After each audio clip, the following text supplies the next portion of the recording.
राधे राधे. तर आज अचानक आमच्या मैत्रिणींचा आरोड्याला जायचा प्लॅन ठरला.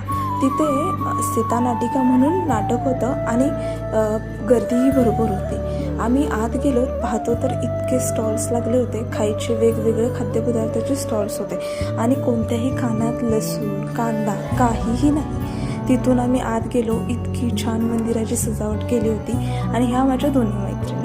तिथून श्रीकृष्णाच्या मंदिराकडे जायला निघालो आणि बाहेर गेलो तर इतकी सुंदर रांगोळी होती. खूप रेखीव अशी ती रांगोळी काढलेली होती.